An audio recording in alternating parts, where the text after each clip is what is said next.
ಬೆಳಿಗ್ಗೆನೆ ನಮ್ಮ ಅತ್ತೆ ಎಲ್ಲಿಗೆ ಹೋದ್ರು ಅಂತ. ಶಿವಾರಾಮ, ಬೆಳಿಗ್ಗೆನೆ ಗೆಳತಿಯರ ಜೊತೆ ವಾಕಿಂಗ್ ಹೋಗೋದು, ಬರೀ ಆ ಮನೆ ವಿಷಯ ಈ ಮನೆ ವಿಷಯ ಮಾತಾಡೋದೇ ದಿನ ಪೂರ್ತಿ ಕೆಲಸ ಆಗುತ್ತೆ ನಮ್ಮ ಅತ್ತೆಗೆ. ಏನಾದರೂ ಕೇಳ್ಬಿಟ್ಟು ಅಡುಗೆ ಮಾಡೋಣ ಅಂದರೆ ಇವ್ರು ನೋಡಿದ್ರೆ ಕಾಣಿಸಲ್ಲ.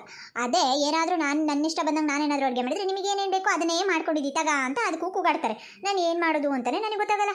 ಇಷ್ಟೊತ್ತಾದರೂ ಅಡುಗೆ ಮಾಡಿಲ್ಲ, ಇಷ್ಟೊತ್ತಾದರೂ ತಿಂಡಿ ಮಾಡಿಲ್ಲ ಅಂತ ಬಂದು ಅಕ್ಕಪಕ್ಕದವ್ರ ಮನೆಯನ್ನೆಲ್ಲ ಕೂರಿಸ್ಕೊಂಡು ಒಬ್ಬೊಬ್ಬೆ ಹೊಡ್ಕೊತಾಳೆ ನಮ್ಮತ್ತೆ.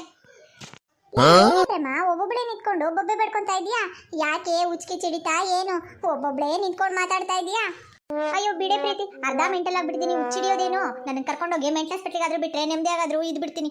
ಅಯ್ಯೋ ಈ ನಮ್ಮ ಅತ್ತೆದೊಂದು ಗೋಳು ಕಣೆ. ನಮ್ಮ ಅತ್ತೆ ನಾ ಕಟ್ಕೊಡೋಂಗಿಲ್ಲ ಬಿಡೋಂಗಿಲ್ಲ ಅನ್ನೋ ಥರ ಆಗಿದೆ. ಅಲ್ಲ ಬೆಳಿಗ್ಗೆನೇ ವಾಕಿಂಗ್ ಅಂತ ಹೋಗ್ತಾರೆ. ಅಲ್ಲ ಇಂಥ ತಿಂಡಿ ಮಾಡು ಇಂಥ ಅಡುಗೆ ಮಾಡು ಅಂತ ಹೇಳಿದ್ರೆ ಬೇಸಕ್ಕಲ್ವಾ? ಮತ್ತೆ ಮಾಡಿಲ್ಲ ಅಂತಂದರೆ ಬಂದು ಬೊಬ್ಬೆ ಹೊಡ್ಕೋತಾರೆ. ನಾನೇನಾದರೂ ನನಗೆ ತಿಳಿದೇನಾದರೂ ಮಾಡಿದೆ ಅಂದರೆ ನಿಮಗೆ ಬೇಕಾಗಿದ್ದೇ ಬೇಯಿಸ್ಕೊಂಡು ತಿಂತೀರಾ ಅಂತ ಅದಕ್ಕೂ ಸಿಡಿಮಿಡಿ ಅಂತಾರೆ. ಅಮ್ಮ ಈಗಿನ ಕಾಲದವ್ರ ಅತ್ತೆರೋ ನಾವಂತೂ ನಮ್ಮ ಅಮ್ಮನ ಮನೇಲಿ ಹಿಂಗಿರಲಿಲ್ಲ ತೆಗಿ. ಅಯ್ಯೋ ಬಿಡೆ, ಈಗಿನ ಕಾಲದವರ ಅತ್ತೆರೇ ಹಾಗೆ. ಅದಕ್ಕೆ ಕಣೆ ಅತ್ತೆರನ್ನ ನಾವು ಪ್ರೀತಿಯಿಂದ ನೋಡ್ಕೊಂಡ್ರೆ ನಮ್ಮನ್ನು ಅತ್ತೆರು ತುಂಬ ಪ್ರೀತಿಯಿಂದ ನೋಡ್ಕೋತಾರೆ ಅಂತ ಹೇಳೋದು. ನೋಡು ನಮ್ಮ ಅತ್ತೆ ನನ್ನನ್ನು ಮಗಳಿಗಿಂತ ಸೂಪರಾಗಿ ನೋಡ್ಕೋತಾರೆ. ಅದಕ್ಕೆ ನನ್ನಂಥವ್ರ ಹತ್ರ ಐಡಿಯಾ ಕೇಳು, ನಾನು ಹೇಳ್ಕೊಡ್ತೀನಿ ಅತ್ತೆರನ್ನ ಹೇಗೆ ನೋಡ್ಕೋಬೇಕು ಅಂತ. ಅರ್ಥ ಆಯ್ತಾ? ನೀನು ಹಿಂಗೆ ಇದ್ದೆ ಅಂದರೆ ನಿಮ್ಮ ಅತ್ತೆ ನೀನು ಸಾಯೋ ತನಕ ಹಿಂಗೆ ಹಾಯ್ಯೊನ್ಸಿ ಚಿತ್ರ ಹಿಂಸೆ ಕೊಟ್ಟು ಕೊಟ್ಟು ಕೊಟ್ಟು ಸಾಯಿಸ್ಬಿಡ್ತಾಳೆ ಅಷ್ಟೇ ನೋಡು. ಅಯ್ಯೋ ಅದೇನೋ ಸರಿನೇ ಬಿಡೆ ಪ್ರೀತಿ, ನೀನು ಹೇಳ್ತಾ ಇರೋದು ನಿಜಾನೇ. ನಮ್ಮತ್ತೆ ಕೊಡೋ ಟಾರ್ಚರಿಗೆ ಅಮ್ಮ ಈ ಕಾಲ ಅಲ್ಲ ಮುಂದಿನ ಜನ್ಮನೂ ನಾನು ನೆನೆಸ್ಕೊಂಡಿರ್ಬೇಕು. ಆ ರೇಂಜಿಗೆ ಟಾರ್ಚರ್ ಕೊಡ್ತಾರೆ. ಅದಕ್ಕೆ ಪ್ಲೀಸ್ ಕಣೆ ಪ್ರೀತಿ, ನೀನೇ ಐಡಿಯಾ ಹೇಳ್ಕೊಡೆ. ಕೇಳಿಸ್ಕೊ ಪ್ರೇಮ, ಇದು ಒಂದು ಗುಟ್ಟಿನ ವಿಷಯ ಆಯ್ತಾ? ನೀನೆಲ್ಲ ಮುಂದೆ ಬೊಬ್ಬೆ ಬಡ್ಕೊಳಕ್ಕೆ ಹೋಗ್ಬೇಡ ಸರಿನಾ? ಇದೇನಾದರೂ ಹೊರಗೆ ಜನಗಳಿಗೆ ಗೊತ್ತಾಯ್ತು ಅಂದರೆ ನಮ್ಮ ಹಳ್ಳಿ ಜನದಲ್ಲಿ ಇರೋ ಪ್ರತಿಯೊಬ್ಬ ಅತ್ತೆನೂ ಒಳ್ಳೆಯವಳಾಗ್ಬಿಡ್ತಾಳೆ. ಯಾಕೆ ಬೇಕು ನಮಗೆ ಆಮೇಲೆ ಮಜಾನೇ ಸಿಗಲ್ಲ. ಅತ್ತೆ ಸೊಸೆ ಜಗಳ ಅಂತಲೇ ಇರಲ್ಲ ಅಲ್ವಾ? ಅದಕ್ಕೆ ನಾನು ಇವಾಗ ನಿನ್ನ ಪ್ರಾಬ್ಲಮ್ನ ಸಾಲ್ವ್ ಮಾಡೋಕ್ಕೆ ಒಂದು ಐಡಿಯಾ ಹೇಳ್ಕೊಡ್ತೀನಿ. ನೀನು ಹಾಗೆ ಮಾಡು. ನಿಜವಾಗ್ಲೂ ನಿಮ್ಮ ಅತ್ತೆ ನಿನ್ನಿಂದೆ ನಾಯಿ ಮರಿ ಥರ ಓಡಾಡ್ತಾ ಇರ್ತಾರೆ ಪ್ರೇಮ ಪ್ರೇಮ ಅಂದ್ಕೊಂಡು. ನಿನಗೆ ಬೇಕು ತಾನೇ ಈ ಐಡಿಯಾ? ನಿಜವಾಗ್ಲೂ ಇದೆಲ್ಲ ನಡೆಯುತ್ತೇನೆ? ಅಯ್ಯೋ ನನಗೆ ಯಾಕೋ ಡೌಟು ಬಿಡು. ನಮ್ಮತ್ತೆ ನನ್ನಿಂದೆ ನಾಯಿ ಮರಿ ಥರ ಪ್ರೇಮ ಪ್ರೇಮ ಅಂತ ಸುತ್ತೋದು ಅಂದರೆ ಏನು? ನನಗಂತೂ ನಂಬಿಕೆ ಇಲ್ಲಮ್ಮ. ಆದ್ರೂ ಟ್ರೈ ಮಾಡ್ತೀನಿ. ಯಾಕೆ ಅಂದರೆ ಬೀಸದೊಣ್ಣೆಯಿಂದ ತಪ್ಪಿಸ್ಕೊಂಡ್ರೆ 100 ವರ್ಷ ಆಯಸ್ಸಂತೆ. ಅದಕ್ಕೆ ಸ್ವಲ್ಪನಾದರೂ ಇದರಿಂದ ಹೆಲ್ಪ್ ಆಯಿತು ಅಂತಂದರೆ ನನಗೆ ಒಳ್ಳೆಯದು. ಅದಕ್ಕೆ ಕಣೆ. ಸರಿ ಆ ಐಡಿಯಾ ಏನು ಅಂತ ಪಟ ಹೇಳು. ಅಯ್ಯೋ ಪ್ರೇಮ, ನಿನಗೆ ಬುದ್ಧಿನೇ ಇಲ್ಲ ಕಣೆ. ನೀನು ನಿಮ್ಮ ಅತ್ತೆಗೆ ಡೈಲಿ ಊಟಕ್ಕೆ ಮಾಡ್ತೀಯ ತಾನೆ? ಇವಾಗ ನಾನು ಹೇಳ್ಕೊಡೋ ಥರ ಮ್ಯಾಜಿಕ್ಕಾಗಿ ನೀನು ಅಡುಗೆನ ಪ್ರಿಪೇರ್ ಮಾಡಬೇಕು. ಇದರಿಂದ ನಿಮ್ಮ ಅತ್ತೆ ನಿನ್ನಿಂದೆ ಬರೀ ನಾಯಿ ಮರಿ ಥರ ಸುದುತ್ತಾನೇ ಇರ್ತಾರೆ ಕಣೆ. ಏನೂ ಇಲ್ಲ, ಸಿಂಪಲ್ಲು. ಅದೇನು ವೈಟ್ ಕಲರ್ ಹಿಟ್ಟಿದೆ ಕಣೆ. ಆ ಹಿಟ್ಟು ಹೆಸ್ರೇ ನನಗೆ ಬರ್ತಾ ಇಲ್ಲ. ಫುಲ್ಲು ವೈಟ್ ಕಲರ್ ಇದೆ. ಆ ಹಿಟ್ಟು ಹಾಕ್ಬಿಟ್ಟು ಮುದ್ದೆ ಮಾಡಿಬಿಟ್ರೆ ಅದು ಹಿಟ್ಟು ಸ್ವಲ್ಪ ನೈಸ್ ಬರುತ್ತೆ. ಅದನ್ನ ಹಾಕ್ಬಿಟ್ಟು ಮುದ್ದೆ ಮಾಡಿ ಸೊಪ್ಪಿನ ಸಾರು ಏನಾದರೂ ಟೇಸ್ಟಿಯಾಗಿ ಮಾಡಿ ನಿಮ್ಮ ಅತ್ತೆ ಊಟ ಮಾಡಲ್ಲ ಅಂದ್ರೂ ನೀನು ಬಿಡಬಾರ್ದು. ಅತ್ತೆ ನೀವು ಊಟ ಮಾಡಿಲ್ಲ ಅಂದರೆ ನಾನು ಸಾಯ್ತೀನಿ ಅಂದಾದರೂ ಪರವಾಗಿಲ್ಲ. ಈ ಥರ ಬ್ಲ್ಯಾಕ್ ಮೇಲ್ ಮಾಡಾದರೂ ನೀನು ಊಟ ಮಾಡಿಸು. ಆವಾಗ ನೋಡೇ ನಿಮ್ಮ ಅತ್ತೆ ನಿನ್ನ ಹಿಂದೆ ನಾಯಿ ಮರಿ ಥರ ಸುತ್ತಾ ಇರ್ತಾರೆ.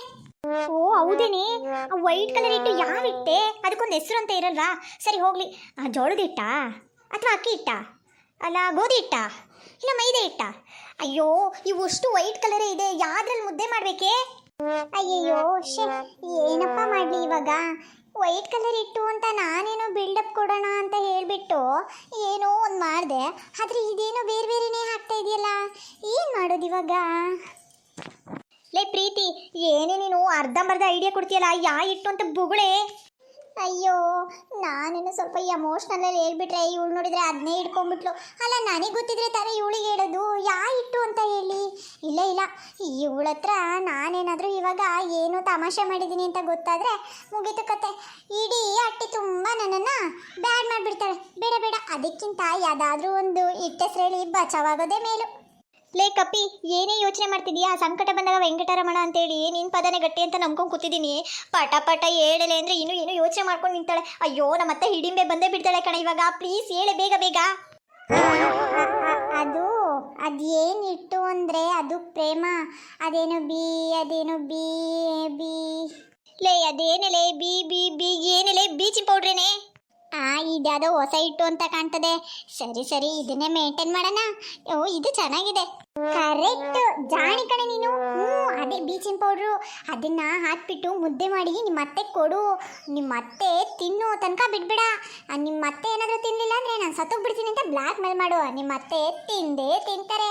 ಆವಾಗ ನೋಡು ನಿಮ್ಮ ಅತ್ತೆ ಒಳ್ಳೆ ಬೆಕ್ಕಿನ ಮರಿ ಥರ ನಿನ್ನಿಂದ ಸುತ್ತಾನೆ ಇರ್ತಾರೆ ನೋಡು. ತುಂಬ ಒಳ್ಳೆ ಚಾನ್ಸ್ ಇದು, ಮಿಸ್ ಮಾಡ್ಕೋಬೇಡ ಹೇಳ್ತಾ ಇದ್ದೀನಿ ಪ್ರೇಮ.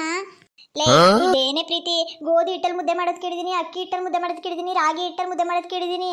ಹೋಗಿ ಕಷ್ಟನ ಸುಕ್ಕೊಂಡು ಮೈದಾ ಹಿಟ್ಟಲ್ಲೂ ಹೆಂಗೋ ಮುದ್ದೆ ಮಾಡ್ಕೊಡ್ಬೋದು. ಇದೇನೇ ಬೀಚಿನ ಪೌಡರ್ ಮುದ್ದೆ ಮಾಡೋದು, ಅದು ಹೆಂಗೆ ಮಾಡೋದು? ಹೋಗ್ಲಿ ತಿನ್ನೋಕಾದ್ರೂ ಬರುತ್ತೇನೆ. ದಡ್ಡಿ ದಡ್ಡಿ ಮುದ್ದೆ ಮಾಡಕ್ ಬರಲ್ವಾ ನಿನಗೆ? ಮಾಮೂಲಿ ಮುದ್ದೆ ಹೆಂಗ್ ಮಾಡ್ತಾರೋ ಹಂಗೆ ಮಾಡು. ನಿಜವಾಗ್ಲೂ ಕಣೆ, ನಾನು ನೋಡು ಇದು ಒಳ್ಳೆ ಚಾನ್ಸ್ ಅಪ್ಪ. ನಾನು ಇಷ್ಟು ಮಾತ್ರ ಹೇಳ್ತೀನಿ, ನೀನೇನಾದರೂ ಈ ಸತಿ ಚಾನ್ಸ್ ಮಿಸ್ ಮಾಡ್ಕೊಂಡೆ ಅಂದರೆ ನೀನು ನಿಜವಾಗ್ಲೂ ನಿಮ್ಮ ಅತ್ತೆ ಹತ್ರ ಬೈಸ್ಕೊಳೋ ತಪ್ಪಲ್ಲ ಬಿಡು. ಕಷ್ಟಪಟ್ಟು ಮಾಡಬೇಕು ಕಣೆ. ಓಯ್ ಲಕ್ಷ್ಮಕ್ಕ, ಇಲ್ಲಿ ಬಾಯಿಲಿ, ಬೇಗ ಬೇಗ ಬಾಯಿಲಿ. ಅಯ್ಯೋ ಮಾರೈತಿ, ಬೇಗ ಬೇಗ ಬಾ. ಇಲ್ಲಿ ನೋಡಿಲಿ, ನೋಡ್ ಲಕ್ಷ್ಮಕ್ಕ, ನಿನ್ ಸೊಸೆನು ಆ ಪಕ್ಕದ ಮನೆ ಪ್ರೀತಿನು ಒಂದೇ ಹತ್ರ ನಿಂತ್ಕೊಂಡೇನೋ ಬಹಳ ಡಿಸ್ಕಷನ್ ಮಾಡ್ತಾಳೆ. ಓ ಇವ್ರೇನೋ ಇಲ್ಲಿ ಡಿಸ್ಕಷನ್ ಮಾಡ್ತಾವ್ರೆ ಅಂದ್ರೆ ಏನೋ ಒಂದು ಪ್ಲಾನ್ ಮಾಡ್ತಾನೆ ಇದ್ದಾರೆ. ಅಮ್ಮ ಈಗ ಮತ್ತೆ ಯಾರಿಗೆ ತಲೆಗೆ ತರ್ತಾರೋ ಏನೋ. ಹೌದಲ್ಲ ವಾಣಿ, ಈ ಪಾಪಿ ಸೊಸೆಗೆ ಬುದ್ಧಿನೇ ಇಲ್ಲ. ನಾನು ಎಷ್ಟು ಕಿತ ಹೇಳ್ತೀನಿ, ಬೇಡ ಕಣೆ ಆ ಪಕ್ಕದ ಮನೆ ಪ್ರೀತಿನ ಗಂಟಕೋಬೇಡ ಗಂಟಕೋಬೇಡ ಅಂದರೆ ನನ್ನ ಮಾತೇ ಕೇಳಲ್ಲ. ನಾನೇನಾದರೂ ಸ್ವಲ್ಪ ಮನೆ ಹತ್ರ ಇಲ್ಲ ಅಂತಂದರೆ ಕರ್ಕೊಬಂದು ನಿಲ್ಸ್ಕೊಂಡ್ಬಿಟ್ಟು ಮಾತಾಡಿಸ್ತಾಳೆ. ಅಯ್ಯೋ ಏನದೇ ಉಪಚಾರ ಮಾಡಿದ್ದು ಮಾಡ್ತಾಳೆ ನೆಂಟ್ರಂಗೆ. ಏನೋ ತುಂಬ ಪಿಸು ಪಿಸು ಅಂತ ಮಾತಾಡ್ತಾರೆ. ಏನೋ ನಡೆಸಿದಾರೆ ಕಣಮಿ. ನನಗೆ ಯಾಕೋ ಹೊಸಿ ಅನುಮಾನನೇ.